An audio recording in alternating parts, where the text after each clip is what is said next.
All right, time for business news now. And the Kenya Revenue Authority collected 121.3 billion shillings in tax revenue in February 2021, a slight improvement from the 111.3 billion shillings collected in January this year.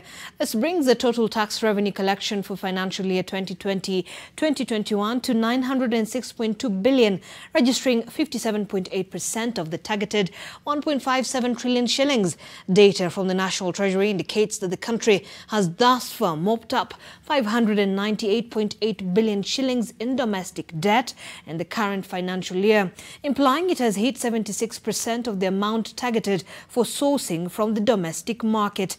The government is, however, falling significantly behind target in mobilizing external loans and grants, having mobilized 53 billion shillings against the full-year target of 373 billion.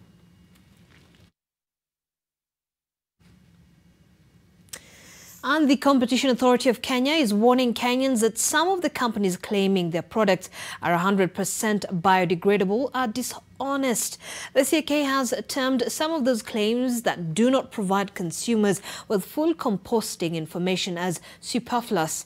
Boniface Committee, the manager for consumer protection at the CAK, says the lack of global harmonization of labels depicting various environmental claims adds to the confusion of the quest by companies to declare their products as 100% biodegradable. Today is World Consumer Rights Day, and the theme for this year is tackling misleading environmental claims on plastic products.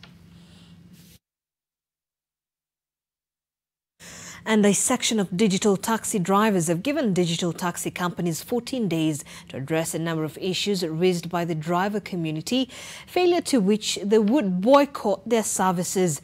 Among the issues the drivers want addressed are the price wars between taxi companies, including Uber, Bolt and Little Cub, which they say has driven down their earnings at a time when the cost of living continues to rise, rendering the business unsustainable.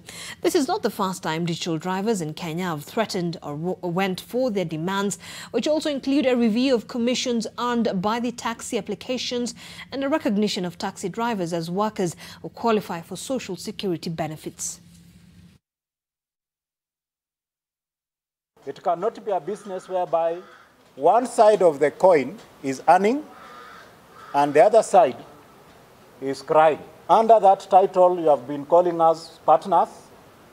It is now high time that this partnership is really seen to work by sitting down and talking. Sisi ni waegezaji. Tumenunua magari ya pesa nyingi. Tumeenda kwa app companies kufanya kazi na wao. Wao ndio wanaseti bei. Sasa kama watu wa matatu leo wakisema sisi tunaongeza bei, hawafai kukuja hapa kukwambia ati wanaongeza bei. Wataongeza tu bei. And Kenyans wishing to own and operate drones will now have to pay a 3,000 shillings registration fee with the Kenya Civil Aviation Authority as the regulator moves to operationalize the civil aviation regulatory fees and charges for unmanned aircraft system regulations of 2020.